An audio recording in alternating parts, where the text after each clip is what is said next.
Iran और Israel युद्ध के बीच अमेरिका की एंट्री ने पूरे विश्व को खतरे में डाल दिया है। खुद अमेरिका में ट्रंप का विरोध तेज हो गया है। लोग इस युद्ध के खिलाफ सड़कों पर हैं। वो ट्रंप की नीतियों का विरोध कर रहे हैं। न्यूयॉर्क से लेकर कैलिफोर्निया तक ऐसी तस्वीरें सामने आ रही हैं जहां विरोध प्रदर्शन किए जा रहे हैं। लोगों का कहना है कि ये वक्त युद्ध का नहीं बल्कि शांति और स्थिरता का है। आपको बता दें कि ईरान के 3 परमाणु केंद्रों पर अमेरिकी हमले से पूरी दुनिया की टेंशन बढ़ चुकी है। ईरान के परमाणु ठिकानों पर अमेरिकी हमले की सैटेलाइट तस्वीरें भी जारी कर दी गई हैं।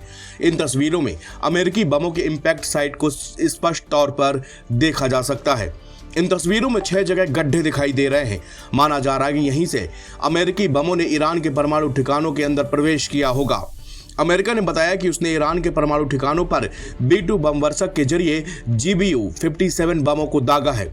इसे बंकर बस्टर के नाम से भी जाना जाता है, जो कंक्रीट की 61 मीटर मोटी परत को भी भेद सकता है। इसके अलावा अमेरिका ने टॉम हॉक क्रूज मिसाइलों से भी ईरान पर हमला किया है।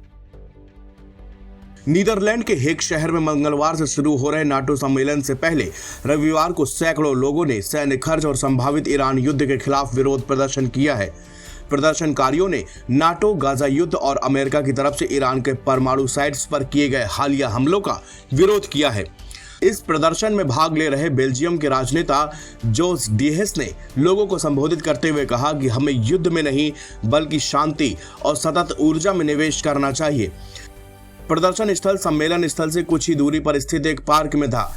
इस प्रदर्शन में कई ईरानी नागरिक भी शामिल हुए, जिन्होंने नो ईरान वॉर जैसे पोस्टर उठाए हुए थे। नीदरलैंड के रहने वाले 74 साल के हुसैन हमदानी ने कहा कि हम युद्ध के खिलाफ हैं। लोग शांतिपूर्ण जीवन जीना चाहते हैं।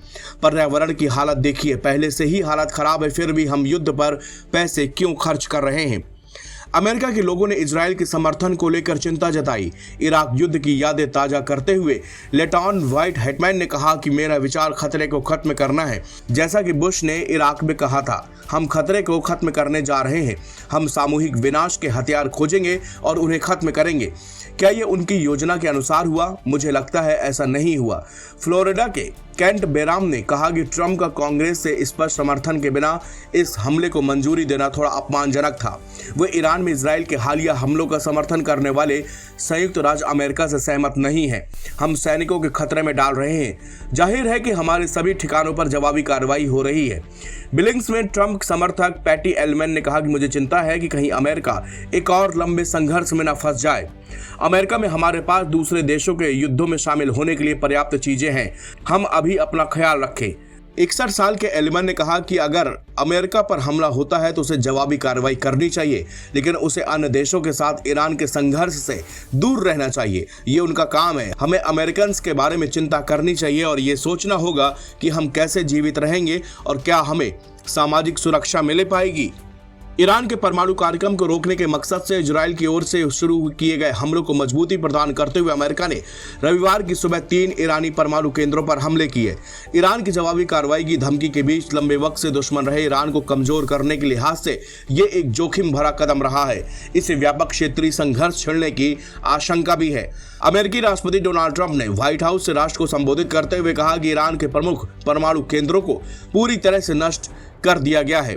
ईरान के विदेश मंत्री अब्बास अरागिची ने कहा कि कूटनीति का दौर बीत गया और उनके अपने देश को आत्मरक्षा का पूरा अधिकार है।